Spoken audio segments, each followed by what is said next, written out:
Hi friends, ஒரு வாரம் சட்னி ரெசிப்பியில் இன்றைக்கி டே 3 தான் வந்து பார்க்க போகிறோம். அறுசுவை நிறைஞ்ச மாதிரி ஒரு மேங்களூர் சட்னி எப்படி பண்ணுறதுன்னு பார்த்துலாமா? ரொம்பவே டேஸ்ட்டும் சூப்பராக இருக்கும்.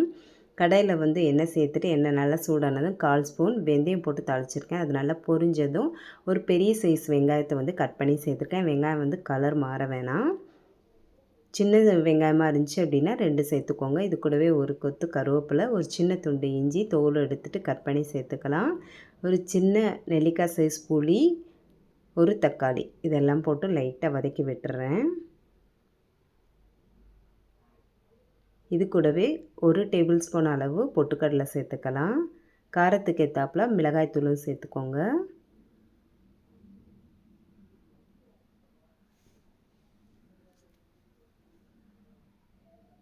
அடுத்ததாக வந்து சட்னிக்கு தேவையான அளவு உப்பு சேர்த்துட்டு ஒரு சின்ன துண்டு வெல்லம் சேர்த்துக்கிறேன். உங்கள்கிட்ட நாட்டு சக்கரை இருந்துச்சுன்னா வெல்லத்துக்கு பதிலாக நாட்டு சக்கரை கூட 1 ஸ்பூன் அளவு சேர்த்துக்கலாம். இப்போ லைட்டாக கலந்து விட்டுட்டு கொஞ்சோண்டு தண்ணி சேர்த்து நல்லா கலந்து விட்டுட்டு மூடி போட்டு 5 நிமிஷம் வச்சோம் அப்படின்னா அந்த வெங்காயம் தக்காளி எல்லாமே நல்லா வெந்துடும். அதுக்கப்புறமா அரைச்சி எடுத்துக்கலாம். ரொம்ப ஈஸியாக பண்ணிடலாம் இந்த சட்னி. ரொம்பவே டேஸ்ட்டும் சூப்பராக இருக்கும். கண்டிப்பாக ட்ரை பண்ணி பாருங்கள். இப்போ வந்து நல்லா வெந்துடுச்சு பாருங்கள் வெங்காயம் தக்காளி எல்லாம். இப்போ அடுப்பு ஆஃப் பண்ணிவிட்டு இதை வந்து நல்லா ஆற வச்சிடலாம். ஆறுனதுக்கப்புறமா அரைச்சி எடுத்துக்கலாம். இப்போ ஓரளவு நல்லா ஆறிடுச்சு. இதை ஒரு மிக்ஸி ஜாருக்கு மாற்றிக்கிறேன். நான் இது கூட வந்து 1 ஸ்பூன் அளவு தேங்காய் சேர்த்து அரைக்கிறேன். உங்களுக்கு தேங்காய் சேர்க்க விருப்பம் இல்லை அப்படின்னா ஸ்கிப் பண்ணிக்கலாம்.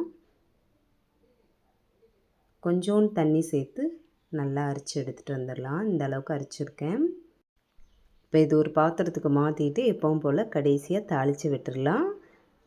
கடுகு, உளுந்து, கருவேப்பிலை போட்டு தாளித்து விட்டோம் அப்படின்னா சூப்பரான சட்னி வந்து ரெடி ஆயிரும். இது இட்லி, தோசை, சப்பாத்தி எல்லாத்துக்கூட கூட வச்சு சாப்பிட்றதுக்கும் செம்ம டேஸ்ட்டாக இருக்கும். கண்டிப்பாக நீங்களும் ட்ரை பண்ணி பாருங்கள்.